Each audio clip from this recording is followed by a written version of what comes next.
वंदे मातरम कर्मचारी साथियों, जैसे कि आपको पता है एपीआर भरने का काम चल रहा है और अधिकांश काफ़ी लोगों ने एपीआर भर दी है, लेकिन कई लोगों को एपीआर में कई तरह की समस्याएं आ रही है अलग अलग स्टेप पे। तो मैं सबसे पहले तो आपको कुछ महत्वपूर्ण बातें जो ध्यान रखनी होगी वो बताऊंगा। उसके बाद में कुछ फ्रिक्वेंटली आस्क्ड क्वेश्चंस हैं, यानी जो जो समस्या आ रही है उनको बताऊंगा। और फिर एक ईपीआर में ऑफिसर सिलेक्शन में जो समस्या आ रही है उसको लाइव करके बताऊंगा। तो चैनल पे बने रहिए और पूरा वीडियो देखिएगा ताकि आपको एपीआर भरने में किसी तरह की कोई समस्या नहीं आए। तो आइए शुरू करते हैं। सबसे पहले देखते हैं कि जैसे एक मैं इंपॉर्टेंट बातें बताऊँ, खास करके जो शिक्षा विभाग के कार्मिक हैं उनके लिए। तो जैसे कि आपको पता है कि 1 जुलाई 2021 से आपको सेलेक्ट करना है और 30 जून 2022 तक एपीआर फिल करते समय कुछ जो बातें ध्यान रखने योग्य वो है कि एपीआर है तो समीक्षक ऑफिसर और स्वीकारकर्ता ऑफिसर का चयन करते समय, यानी कि जो रिव्यूइंग और एक्सेप्टिंग ऑफिसर उनका चयन करते समय 30 जून 2022 से पूर्व के दिनों की गणना करते हुए जिस प्रथम अधिकारी का दिन 3 माह का कार्य आपने पूर्ण किया है वही अधिकारी समीक्षक अधिकारी बनाया जाए। यानी एक्सेप्टिंग ऑफिसर और रिव्यूइंग ऑफिसर आपको वही बनाना जिसमें आपने जैसे 3 महीने से ज़्यादा काम किया है, यानी 1 जुलाई 21 से लेकर के 3 महीने तक आपने जो भी, या जैसे इसमें लिखा 30 जून से पूर्व के दिनों की गणना करते हुए, तो जिसमें 3 महीने से अधिक का जो भी कार्य पीरियड आपके जो अधिकारी रहे हैं उनको आपको सेलेक्ट करना है, वही अधिकारी समीक्षक अधिकारी बनाया जाएगा। इसी प्रकार स्वीकारकर्ता अधिकारी का भी चयन किया जाए। दूसरा, बिंदु 1 के अनुसार निर्धारित समीक्षक स्वीकारकर्ता अधिकारी यदि सेवानिवृत्त हो चुके हैं। अब ये सबसे बड़ी समस्या कई लोगों को आ रही है कि कई बार जो जैसे सीबीओ है या अन्य कोई भी अधिकारी है जिसमें समीक्षक या स्वीकारकर्ता में अगर रिटायर्ड हो गए हैं, सेवानिवृत्त हो चुके हैं, तो रेडियो बटन से रिटायर्ड डेथ सेलेक्ट करके न्यू बॉक्स में सेवानिवृत्त अधिकारी का नाम और पद लिखना है। मैं एक बार आपको लाइव करके बता दूंगा। उसके बाद में तत्पश्चात नीचे जो न्यू टैब है खुलने वाले में उसमें वर्तमान पद पर पद स्थापित को सर्च करके सबमिट करें, यानी अगले वाले को भी सर्च करना है उसके मोबाइल नंबर से और उसको फिर यहाँ से नीचे जो बॉक्स दिया उसमें सेलेक्ट करके और आपके द्वारा सूचना को वेरीफाई करते हुए प्रतिवेदन को अग्रेषित करना है। साथ में इस बात का ध्यान रखें कि समीक्षक और स्वीकारकर्ता अधिकारी एक से अधिक नहीं हो, यानी आपके रिपोर्टिंग ऑफिसर तो एक से ज़्यादा हो सकते हैं। आपने अगर 3 माह से या 4 माह तक कहीं एक कार्यालय में काम किया, एक स्कूल में काम किया और अगले 4 माह या 6 माह जो भी है आपके कार्यकाल में किसी अन्य डीडीओ के अंडर में आपने काम किया है, तो आपके रिपोर्टिंग ऑफिसर तो अलग हो सकते हैं, लेकिन समीक्षक और स्वीकारकर्ता ज़्यादा एक से अधिक नहीं होने चाहिए। बहुत कम संभावना है कि एक से ज़्यादा होंगे। और अधिक संबंधित अधिकारी का पद या कार्यालय परिवर्तन होने की स्थिति में चैनल दायित्व में कोई परिवर्तन नहीं आएगा। जैसे मान लो आपके समीक्षक अधिकारी उस समय सीबीओ थे और सीबीओ ही आपको समीक्षक अधिकारी के रूप में सेलेक्ट करना है, लेकिन वो वर्तमान में डीओ है या किसी अन्य पद पर पहुंच गए, तो भी आपको जिस समय वो सीबीओ थे तो सीबीओ के नाम से उनको ही सिलेक्ट करना है, भले ही आज की तारीख में वो डीओ या अन्य पद पर कार्य कर रहे हो। तो इस प्रकार ये ध्यान रखेंगे तो आपके 79% यानी कि जो अधिकांश जो समस्या है उसका समाधान हो जाएगा। तो ये एक तो महत्वपूर्ण बातें आपको ध्यान रखनी है। दूसरा एक महत्वपूर्ण मैं आपको बता रहा था फ्रिक्वेंटली आस्क्ड क्वेश्चंस, यानी एपीआर भरते समय कुछ महत्वपूर्ण जो बातें हैं वो आपको क्या क्या ध्यान रखनी है और इसमें कई लोगों को समस्या आ रही है, तो मैं आपको एक एक पॉइंट आपको विस्तार से बताता हूँ। पहला है कि 2017-2021-22 में किस किस संवर्ग को एपीआर शाला दर्पण से ऑनलाइन करनी है। तो शिक्षा विभाग के सभी कर्मचारी यानी कनिष्ठ सहायक से लेकर के प्रधानाचार्य तक के संवर्ग को एपीआर शाला दर्पण से ऑनलाइन से स्टाफ लॉगिन से पढ़नी है, यानी कि जो 4th ग्रेड कर्मचारी है उनको छोड़ करके बाकी सभी कनिष्ठ सहायक से लेकर प्रधानाचार्य तक। दूसरा प्रश्न है कि मेरे समीक्षक अधिकारी पदोन्नत उपनिदेशक से संयुक्त निदेशक के पद पर हो गई है, क्या मुझे अपना प्रतिवेदन उन्हें भेजना है? यानी आपके जो समीक्षक अधिकारी थे वर्तमान में पदोन्नत हो गए हैं, लेकिन 30 जून तक तो आपके वो अधिकारी जिस पद पे थे, तो इसका मतलब मैंने अभी कुछ दिन पहले भी उदाहरण देकर बताया था कि जिससे सुपरविजन में न्यूनतम 3 माह की सेवा की है उन्हें ही प्रतिवेदन प्रेषित किया जाना है, चाहे पदनाम या कार्यालय परिवर्तन हो गया हो। यानी अभी भले आपके जो जैसे आपको उपनिदेशक को भेजना था, अब वो भले संयुक्त निदेशक हो गए हो, लेकिन आपको उपनिदेशक को भेजना था, तो वो जो अभी संयुक्त निदेशक है 30 जून तक वो उपनिदेशक थे, तो उनका नाम ही आपको यहाँ फीड करना है, उनको ही सिलेक्ट करना है। नेक्स्ट प्रश्न है, मैं शहरी क्षेत्र में कार्यरत उच्च प्राथमिक विद्यालय में संस्था प्रधान हूँ। उच्च प्राथमिक यानी मिडिल स्कूल में एचएम है। निर्धारित चैनल के अनुसार मेरा रिपोर्टिंग एसीबीओ प्रथम है और वर्तमान में यूसीओ व्यवस्था आरंभ की है, तो मुझे अपना प्रतिवेदन किसे भेजना है? तो 21-22 की एपीआर चैनल के अनुसार संबंधित अवधि के यूसीओ को प्रतिवेदन भेजना है। यानी कि सामान्य रूप से ग्रामीण क्षेत्र में अगर मिडिल स्कूल में हेडमास्टर है तो उनको तो एसीबीओ सेलेक्ट करना है और शहरी क्षेत्र में उनको यूसीओ सेलेक्ट करना है। नेक्स्ट प्रश्न है कि मैं प्रतिवेदक अधिकारी हूँ, यानी आप रिपोर्टिंग ऑफिसर है, यानी आप या तो डीडीओ है या अन्य जो भी संस्था प्रधान है, मैं किसी प्रतिवेदक पर ई साइन कर रहा हूँ और बार बार फेल का संदेश आ रहा है, तो क्या संभावित कारण हो सकते हैं। हालांकि मैंने पिछले वीडियो में पूरा ई साइन करके आपको बताया है, एक एपीआर को मैंने समीक्षक अधिकारी ग्रुप में ई साइन करके आगे कैसे फॉरवर्ड करना, वो पूरा प्रोसेस लाइव आपको बताया, तो वो वीडियो का लिंक मैं आपको दे दूंगा।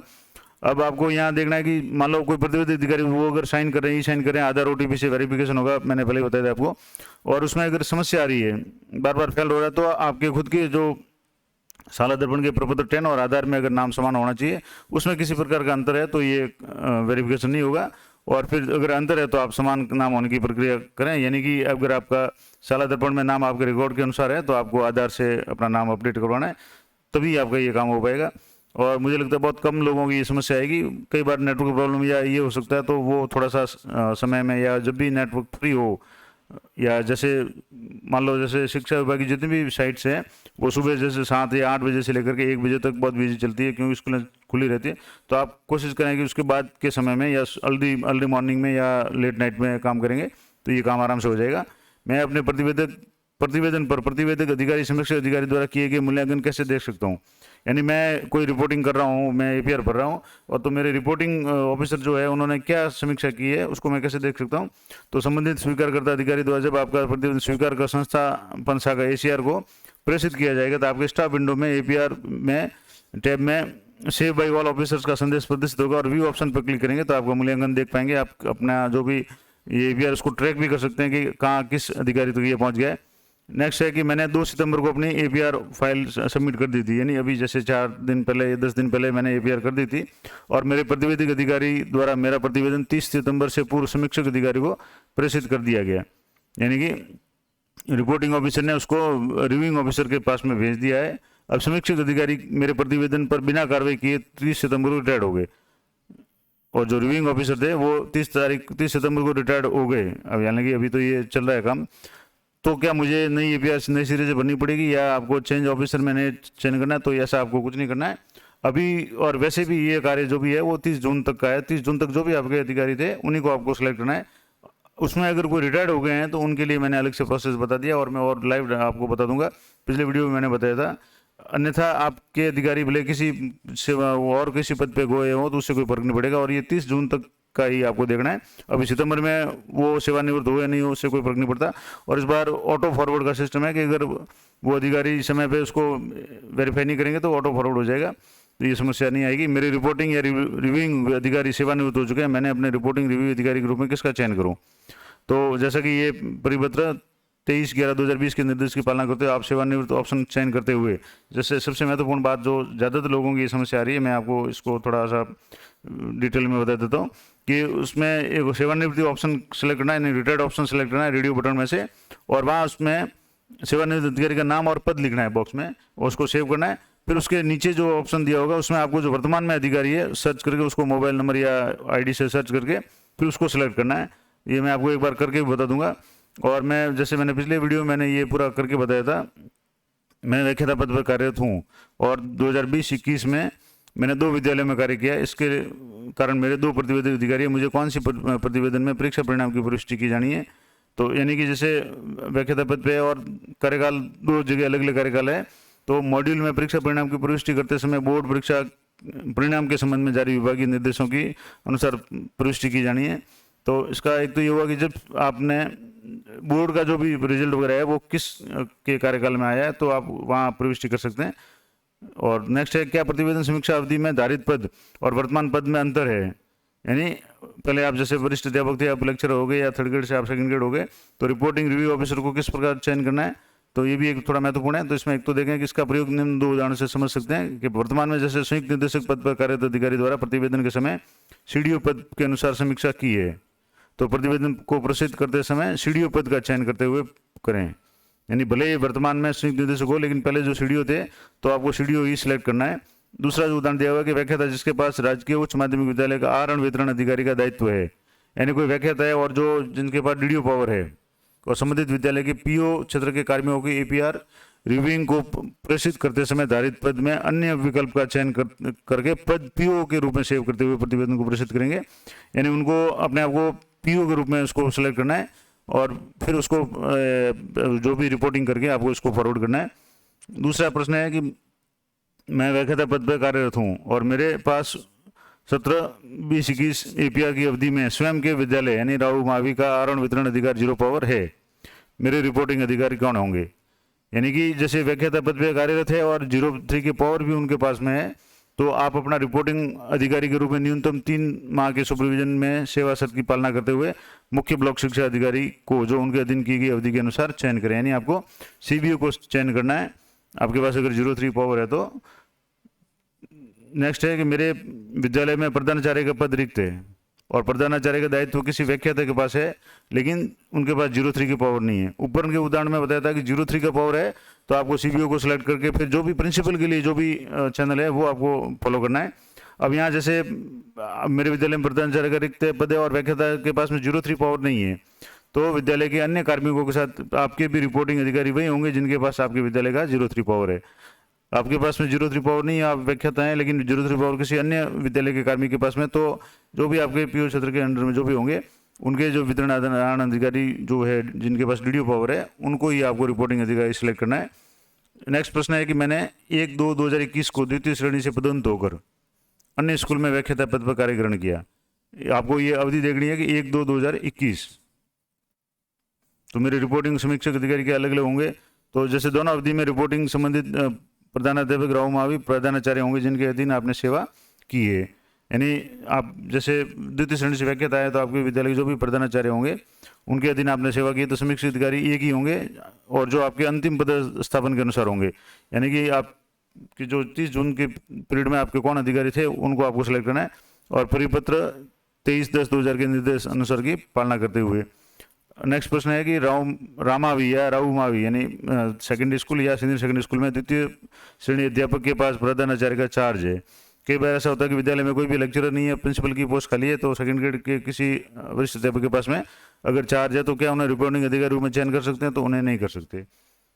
रिपोर्टिंग अधिकारी रूप में व्याख्याता उनको चयन करना जिनके पास DDO पावर है, अगर वरिष्ठ अध्यापक है तो उनको चयन नहीं कर सकते।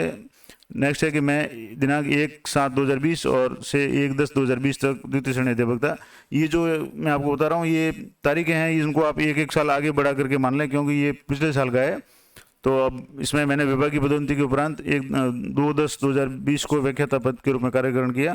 अब मैं APR भरते समय लोक सेवक के रूप में किस पद का चयन करूंगा? तो APR के अंतिम वर्ष में पद का चयन लोक सेवक प्रकार में करना है। आपके संबंध में लोक सेवक के प्रकार के रूप में व्याख्याता पद का चयन करना होगा। मैं रिपोर्टिंग अधिकारी हूं और अपने साला दर्पण लॉगिन से लोक सेवक को APR कैसे फॉरवर्ड करूंगा? आप खुद रिपोर्टिंग अधिकारी है तो आपको जैसे आपको जो भी APR प्राप्त होगी उस पर आप टिप्पणी करेंगे और उसके बाद सबमिट करके उसको E-साइन करेंगे आधार से। अब इसमें जैसे ये उसके ऊपर वाला था, इसमें जैसे अगर ये तो पिछले साल का था, इस बार ये प्रावधान है कि आपको जैसे 2 अवधि में है तो आपको अगर 3 माह से अधिक सेवा आपने कहीं किसी कार्यालय में की है तो आपको वहाँ उसको भी अलग मेंशन करना है और अगले वाले जो भी कार्यकाल है उसको भी अलग मेंशन करना है। और आपके जो आगे के अधिकारी होंगे एक्सेप्टिंग और रिव्यूइंग है वो लगभग सेम होंगे, उनको ज़्यादा चेंज नहीं करना है। और मॉड्यूल में प्रविष्टि कौन से फॉन्ट में की जानी है? तो फॉन्ट आपको इंग्लिश फॉन्ट या मंगल यूनिकोड, आपको हिंदी में अगर करें तो मंगल यूनिकोड, नहीं तो आपको इंग्लिश के फॉन्ट ही करना ताकि आपको कोई समस्या नहीं आए। मैं अपने समीक्षक अधिकारी के रूप में CDO को चयन करना चाहता हूं जिसके पास जिला शिक्षा मुख्यालय का भी प्रभार है। तो CDO के रूप में सर्च करते समय इनका नाम प्रदर्शित नहीं हो रहा है, तो आपको मूल पदस्थापित पद के अनुसार ही नाम प्रदर्शित होगा क्योंकि उनके पास चार्ज है, लेकिन मुख्य रूप से वो अगर जिला शिक्षा अधिकारी है और तो उनको ही आपको सेलेक्ट करके उन या बाय नेम कर लें तो ज़्यादा आसानी रहेगी, या बाय मोबाइल नंबर और या एम्प्लॉय ID अगर कहीं से पता कर लें या मोबाइल नंबर से पता कर लें तो ज़्यादा आसानी रहेगी। मैं अपनी APR स्टेटस कैसे देख सकता हूं? तो आप स्टॉप लॉगिन में जाकर के APR टैब में अपनी APR में जाकर के स्टेटस देख सकते हैं। नेक्स्ट है कि मैं रिपोर्टिंग अधिकारी हूं, लोक सेवक द्वारा प्रसिद्ध APR में मैं अपने लॉगिन में किस टैब में देख सकता हूं? तो रिपोर्टिंग अधिकारी है वो अपने APR रिक्वेस्ट फॉर असेसमेंट में आकर के आपके जो भी आप खोलेंगे APR तो आपके असेसमेंट का जो भी कॉलम आ जाएगा उसमें आपको ये दिख जाएगा।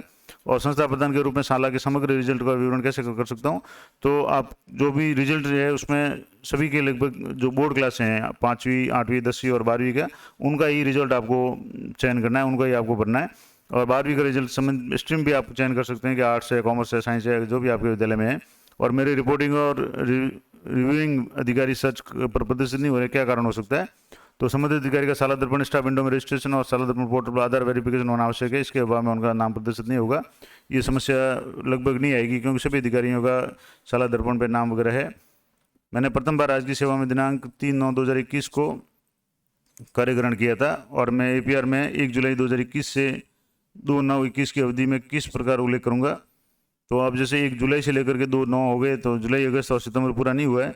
तो जैसे इसमें लिखा हुआ कि 3 महीने का जो ऑप्शन है, तो इसमें लिखा है कि APR के अनुसार 1 जुलाई 2020 से 2/9/2020 तक की अवधि में उल्लेख उस लोक सेवक राजकीय सेवा में नहीं था, तो ऑप्शन करते नहीं था का ऑप्शन चयन करना है और वो प्रविष्टि संबंधित सिविल लॉगिन से वेरीफाई भी की जानी है। यानी कि आपको, अगर आपके, यानी कि जुलाई से ये आपको भरना है और 30 जून तक भरना है और आपकी पोस्टिंग जुलाई के बाद में अगस्त सितंबर में होती है, तो आपका जो भी पीरियड शुरू का है उसको आपको उल्लेख करके उसको लिखना है कि राजकीय सेवा में नहीं था। उसमें अलग अलग ऑप्शन आ रहे हैं, तो उसकी APR आपको नहीं भरनी है, लेकिन उसको आपको सेलेक्ट करना है और उसके बाद में जो भी, जब से आपने कार्यकरण किया उस तारीख से लेकर के 30 जून तक की आपको APR करनी है। तो ये जो भी आपके कार्यकाल, अगर आपने सेवा पूरे 1 साल की सेवा नहीं है तब ये समस्या आएगी। तो अब मैं प्रोफेशनल कार्मिक हूँ, क्या मुझे भी APR ऑनलाइन करनी है?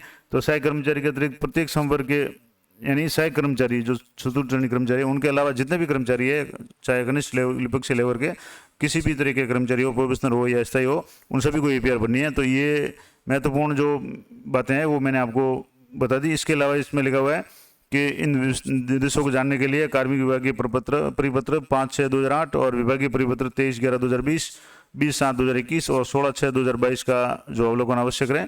ये कुछ सामान्य जानकारी थी, मैंने आपको बता दी और आशा करता हूँ ये आपके लिए उपयोगी रहेगी।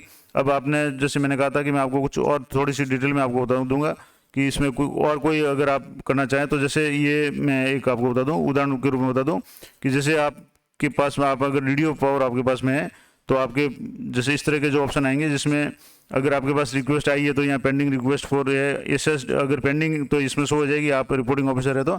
और अपने रिपोर्टिंग ऑफिसर के बाद में जैसे उसको असेस कर दिया है, उसका असेसमेंट कर दिया, उसको आगे फॉरवर्ड कर दिया, तो आपकी यहाँ शो हो जाएगी।